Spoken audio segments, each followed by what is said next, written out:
भारत के हिमालयी इलाके में बर्फीली चोटियों के बीच स्थित रूपकुंड झील रहस्यमयी कहानियों के लिए जाना जाता है।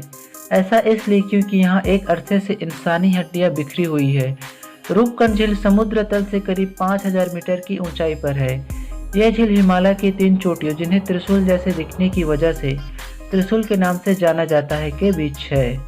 त्रिशूल को भारत की सबसे ऊंची पर्वत चोटियों में गिना जाता है, जो उत्तराखंड के कुमाऊं क्षेत्र में आता है। रूपकुंड को कंकालों वाली झील भी कहा जाता है, क्योंकि इसके आसपास कई कंकाल बिखरे हुए हैं।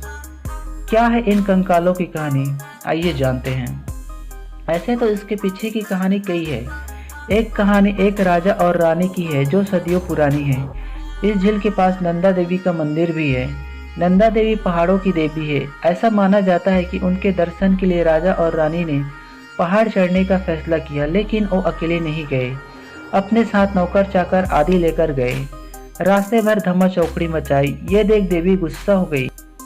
उनका क्रोध बिजली बनकर उन सभी पर गिरा और वे वहीं मौत के मुंह में समा गए। वहीं कुछ लोगों का मानना है कि कंकाल उन लोगों के हैं जो किसी महामारी के शिकार हो गए थे। कुछ लोग कहते थे ये आर्मी वाले लोग हैं जो बर्फ के तूफान में फंस गए। 1942 में पहली बार एक ब्रिटिश फॉरेस्ट गार्ड को ये कंकाल दिखे थे। उस समय से माना गया था कि ये जापानी सैनिकों के कंकाल हैं, जो दूसरे विश्व युद्ध में वहां के रास्ते से जा रहे थे और वहीं फंसकर रह गए। सदियों से वैज्ञानिक इन कंकालों पर रिसर्च कर रहे हैं। वहीं इस झील को देखने हर साल बड़ी संख्या में पर्यटक यहां आते हैं। पर्यटन को बढ़ावा देने के लिए उत्तराखंड की सरकार इसे रहस्यमय झील बताती है। ये झील साल के ज़्यादातर समय जमी रहती है और समय के हिसाब से इस झील का आकार बढ़ता घटता रहता है।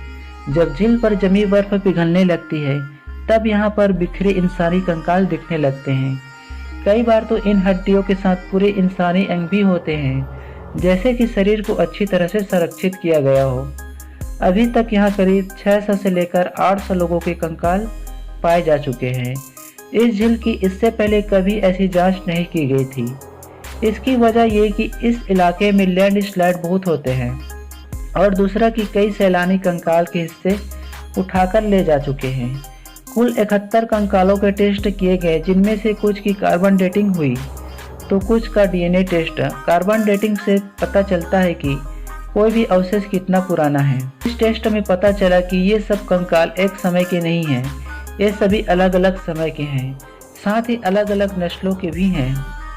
इनमें महिलाओं और पुरुषों के कंकाल पाए गए हैं। अधिकतर जो कंकाल मिले उन पर की गई रिसर्च से पता चला कि जिन व्यक्तियों के ये कंकाल थे, ये अधिकतर स्वस्थ थे।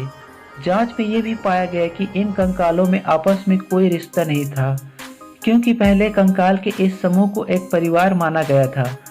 रिसर्च में ये बात साफ हुई कि ये लोग एक परिवार के नहीं थे, क्योंकि इनके डीएनए के बीच कोई भी समानता नहीं मिली। जांच में इन कंकालों में कोई बैक्टीरिया या बीमारी पैदा करने वाला कोई वायरस नहीं मिला। इसका मतलब ये हुआ कि ये किसी बीमारी की चपेट में आकर नहीं मरे थे। इनमें से ज़्यादातर कंकाल भारत और उसके आसपास के देशों के हैं। इन्हें साउथ ईस्ट एशिया का माना गया है। कुछ इनमें से ग्रीस के इलाके की तरफ के पास गए। एक कंकाल चीन की तरफ के इलाके का भी बताया जा रहा है। इसके अलावा ये सभी कंकाल एक साथ या एक समय पर नहीं पहुँचे थे। इनमें भारत और आसपास के इलाकों वाले कंकाल वहां 7वीं से 10वीं शताब्दी के बीच पहुंचे थे। वहीं ग्रीस और आसपास के इलाके वाले कंकाल वहां 17वीं से 20वीं शताब्दी के बीच वहां पहुंचे। चीन का कंकाल भी बाद के समय में ही वहां पहुंचा था। इससे यह साफ है कि वहां मिले कंकाल अलग अलग हादसों के शिकार हुए थे। वो हादसे क्या थे, इसके बारे में साफ जानकारी नहीं है।